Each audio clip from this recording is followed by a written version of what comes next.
Mining is considered to be one of the economic activities that is injurious to the environment. This is because of the huge chunk of land that the activity takes up and the effect it has on the environment. However, there are some practices of mining that are environmentally friendly. On today's edition of News In Depth, we'll be discussing best mining practices that are environmentally friendly. I am your host, Macpherson Mkuka. Stay tuned.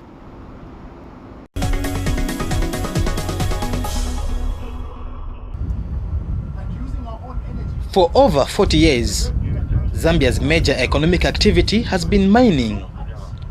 This activity, providing jobs for thousands of Zambians and foreign nationals alike, has largely been concentrated on the Copperbelt province. Although very economically viable, mining has had devastating environmental effects on Zambia. For example, on the Copperbelt, huge tracts of land taken up for mining in the past have been left degraded, without vegetation or even less valuable for agricultural purpose.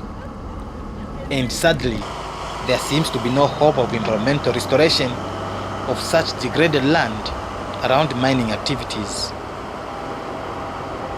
However, the Zambia Environmental Management Agency, ZEMA, says government has been spending huge sums of money to restore the damaged areas, especially on the Copperbelt. In the Environmental Management Act, we do have a number of what is referred to as environmental orders that are provided for a facility that is not meeting standards. So it could be a restoration order, it could be an order to cease operations, basically orders to help clean the environment or improve what has been damaged. There's a history we are coming from as a country. I think we've seen historical issues or liabilities from mining. A case, the obvious is on the Copperbelt. The government has had to spend a lot of money dealing with liabilities from previous mistakes made in the mining industry. On the other hand, the opening up of new mines in other parts of the country has taken a new twist. Some mining companies have embarked on environmentally friendly mining activities, now called green mining. One such firm that has taken up the route to protect the environment while making its profits is Kalumbila Minerals Limited.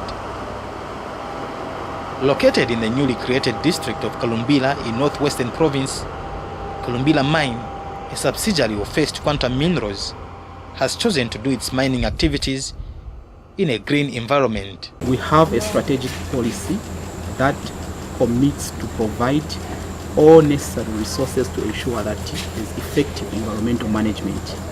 We have also a commitment to ensure that we prevent pollution wherever we operate as First Quantum as a group, and we also have a commitment to ensure that we comply with the laws in every state that we have an investment in.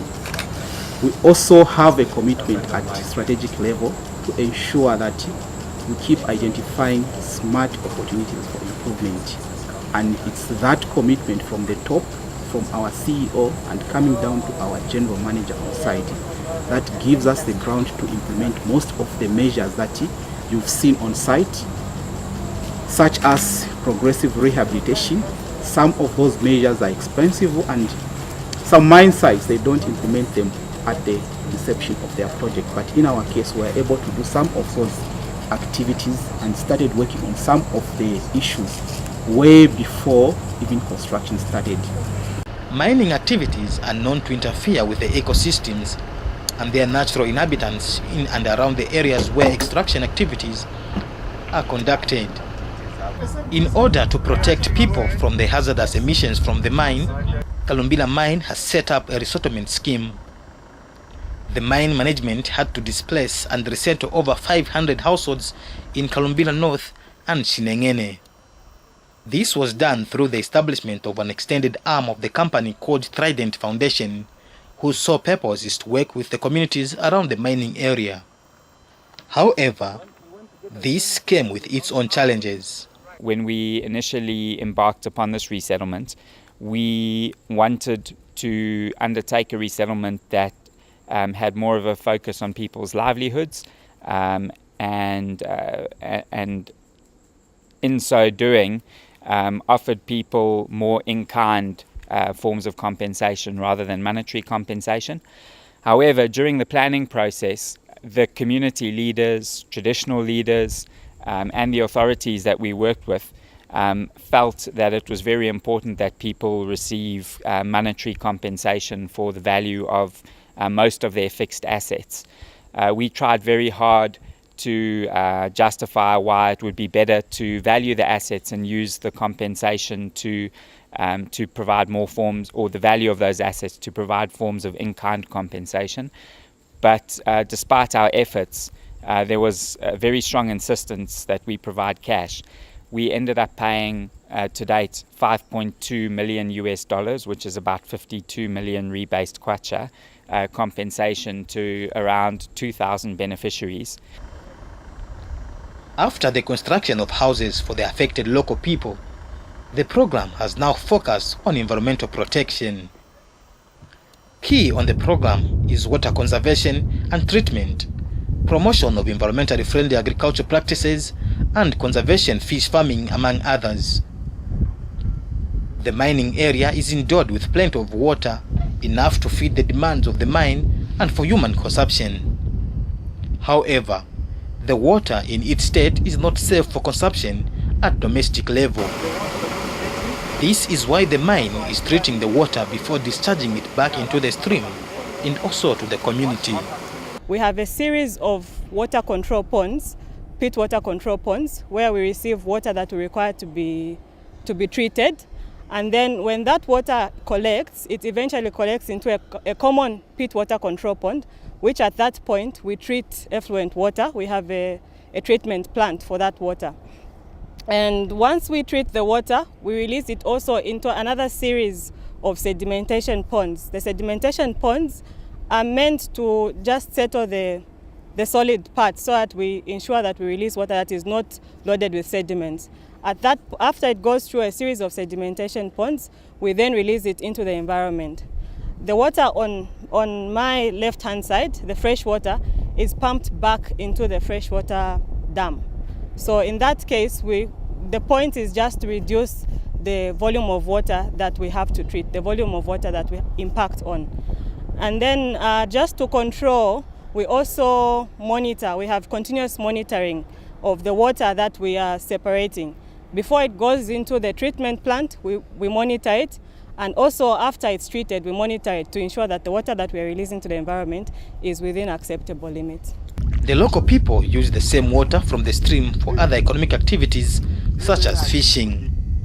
Business was good earlier days, but this time around it's gone down slightly. We don't know the reason why catches have gone down.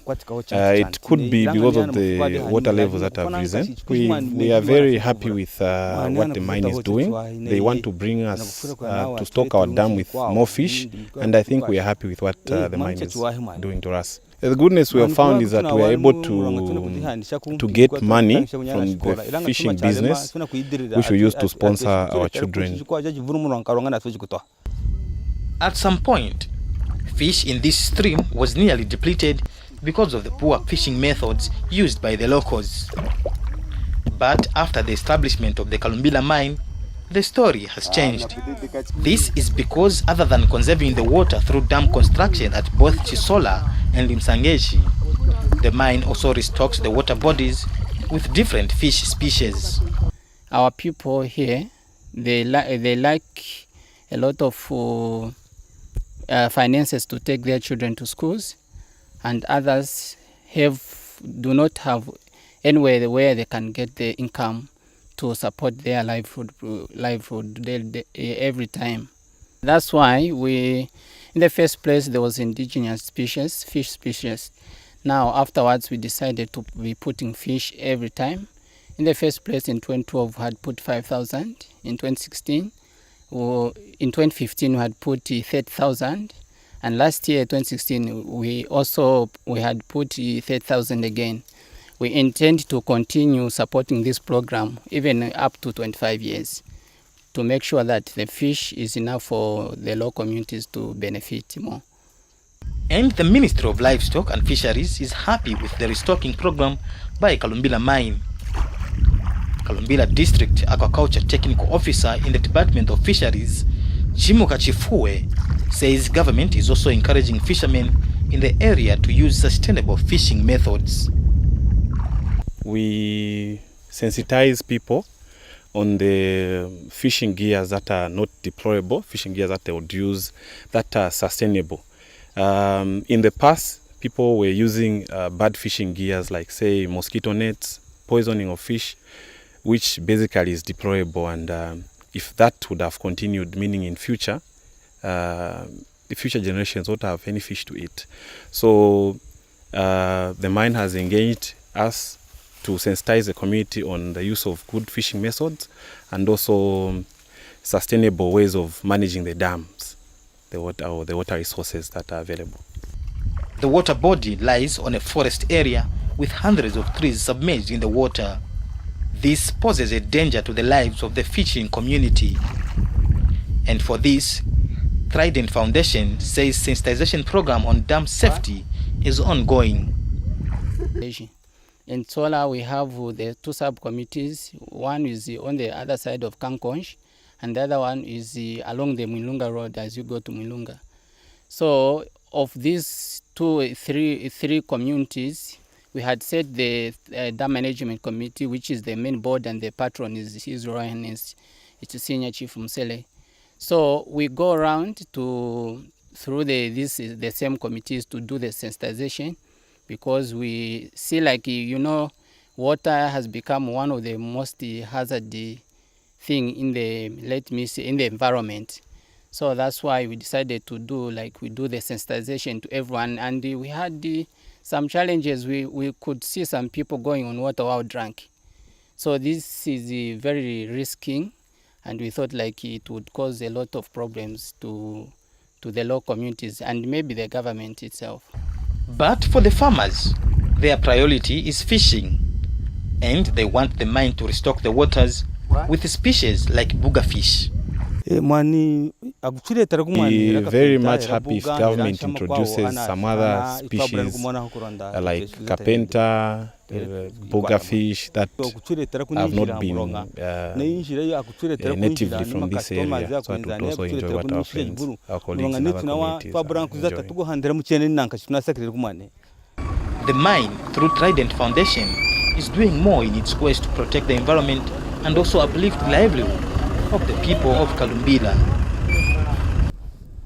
To further enhance the livelihoods of people in Kalumbila and also protect the environment, First Quantum Minerals is encouraging conservation agriculture. Over 600 farmers have benefited from the project.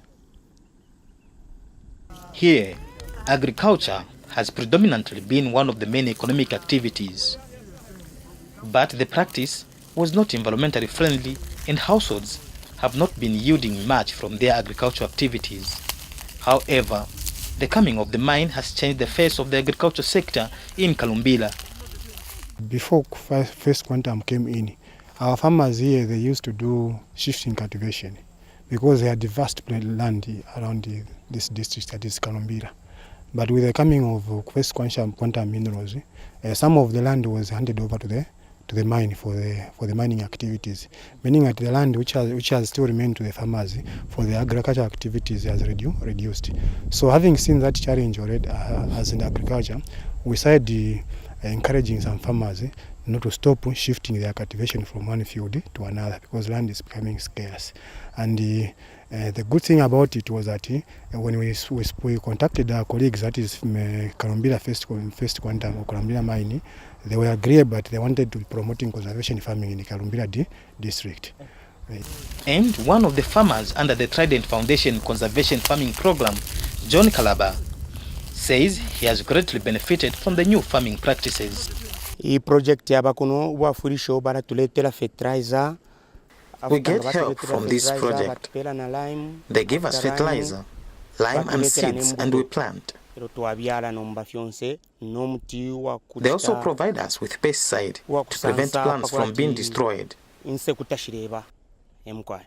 There is a difference between our old farming methods and conservation farming.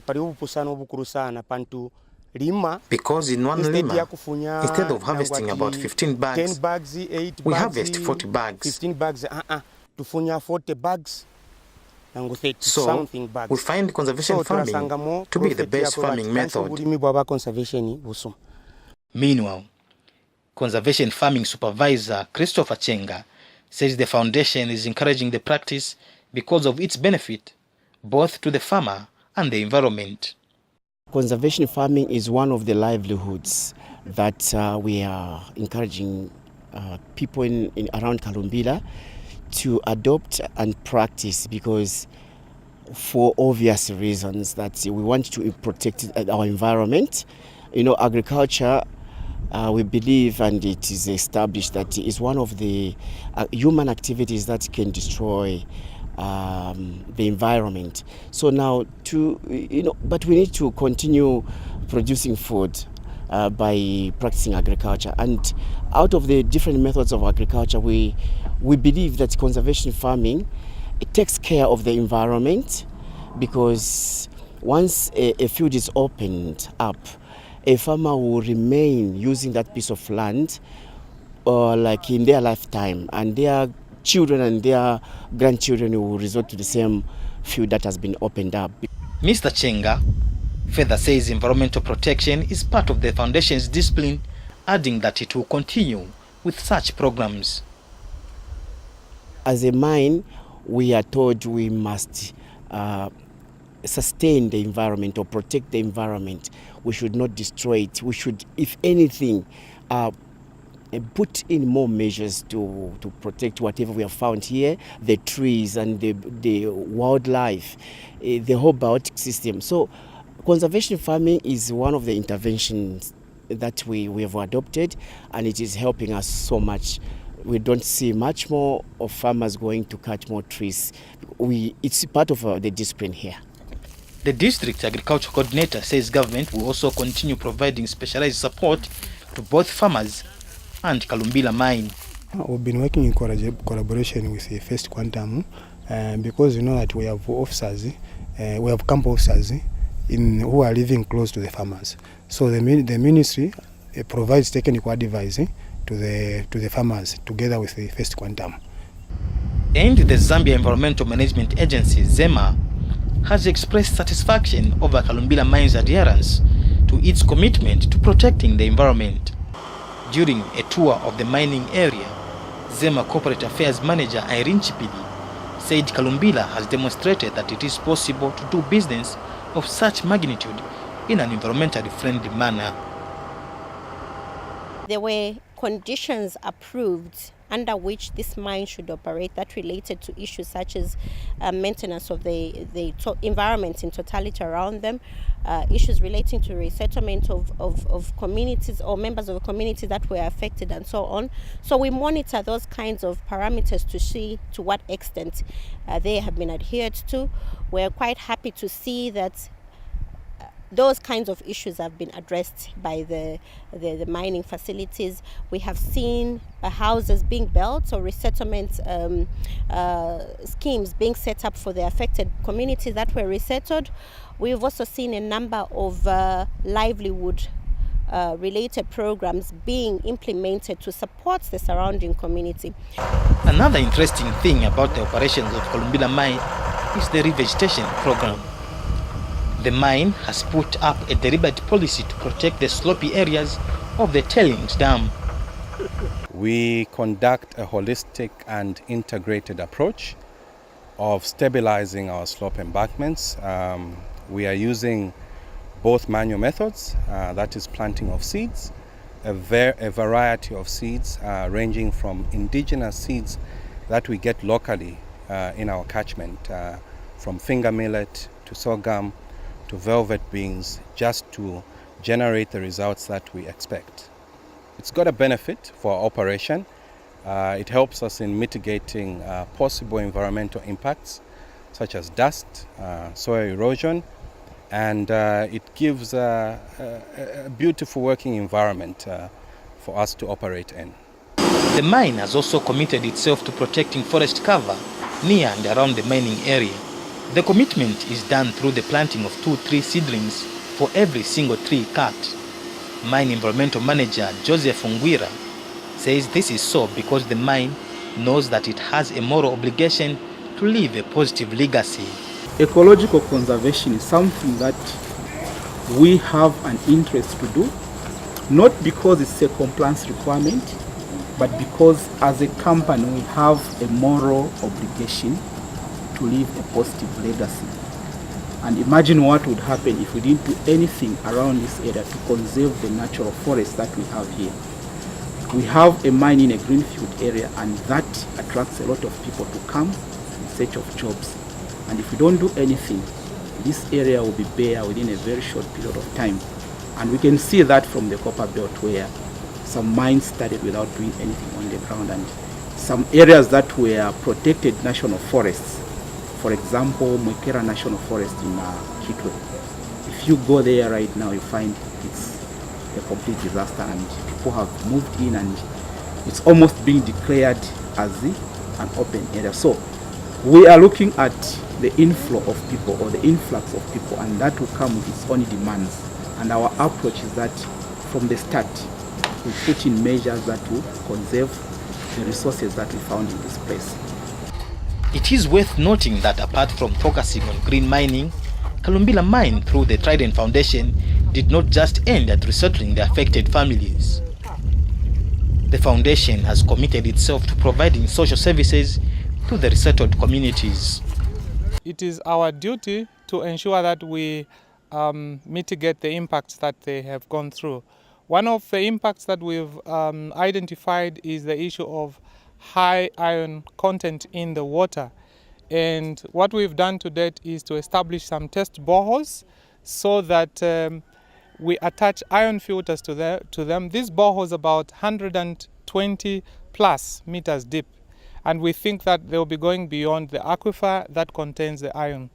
And we are testing this and would like to see how the community is going to respond, and then roll out the boreholes with filters to the 18 borehole points that we have in the community. In Kalumbila North Resettlement Area, the foundation has provided more services as part of its corporate social responsibility. Among the services that the mine has provided under the resettlement scheme are social amenities such as education facilities. Here at Kalumbila Primary School, the mine has built a 1x3 classroom block. However, the challenges are many. Over 500 pupils from grade 1 to 8 scramble for 5 classrooms, while others learn from outside. This is why management at the institution is scouting for more classrooms. We have only 5 rooms against 625 pupils. Yes, so that is the challenge that we have. So we need a classroom block so that our learners, like those who are learning from outside, can be accommodated. So those are the challenges. The staffing level is not all that okay. We are only 11 teachers against 625. So when you divide that, we are talking about each teacher having about maybe 70 pupils. So that ratio doesn't work well. A teacher is supposed to handle 45. That is the minimum. But we have gone to 70 teacher handling that. And these classrooms, we are talking about, each classroom is being used by 125 pupils. So meaning that is not the way it's supposed to be. Apart from providing education infrastructure, Trident went further and built a health post in the area. And the local people are happy with the development, stating that the facility has been brought closer to them. A clinic that needs to operate like other clinics. Unfortunately, there is not electricity power flowing here, and that is a debilitating factor, imploring on the company and government to provide electricity.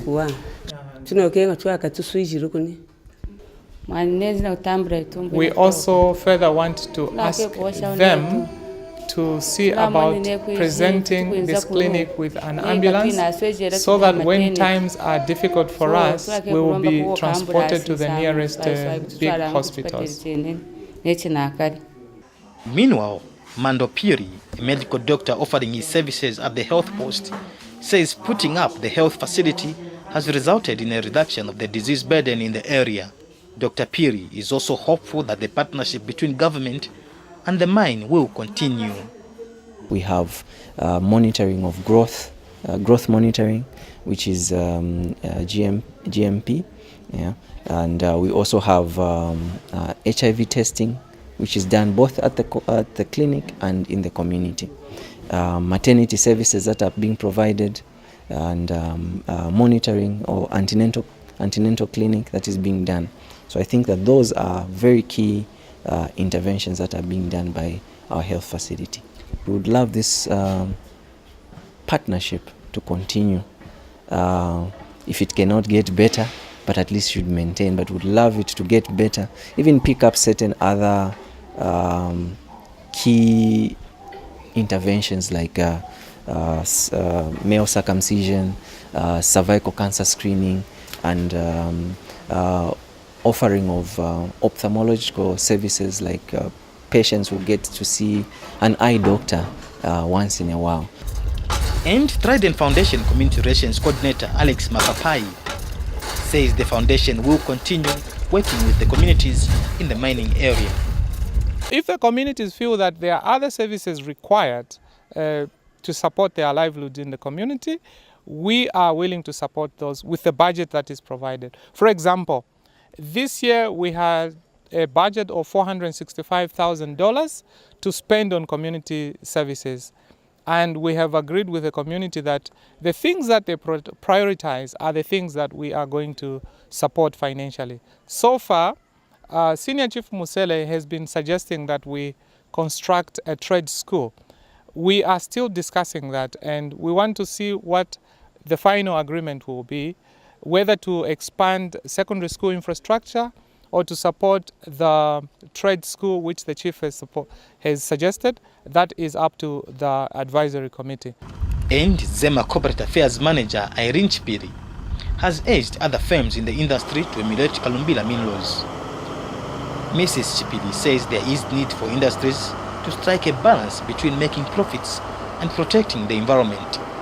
We would like the various business entities or industry, mining and so on to grow their businesses, because ultimately they are contributing to the Zambian economy. But at the same time, we want to see how best we can try and reach this balance between growing a business, running a mining industry as an example in the case of Kalumbila mine, but at the same time putting in place sufficient mitigation measures to protect the environment, the community around them, so that even as they undertake their mining activities, the community around them are benefiting from their activities as well as the country at large. So we want to see a situation where protection of the environment is a priority for all mining facilities as well as any industrial activities, so that ultimately we try and attain that balance that we're looking for, a win-win situation. In this era of climate change, it is important that industries in the mining and manufacturing sector conduct their business activities in an environmentally friendly approach. The industries should also ensure that the affected families where such activities are to take place are resettled further away from the plants to avoid contact with dangerous substances. Therefore, Kalumbila Minerals policies on environmental protection are worth replicating across the country.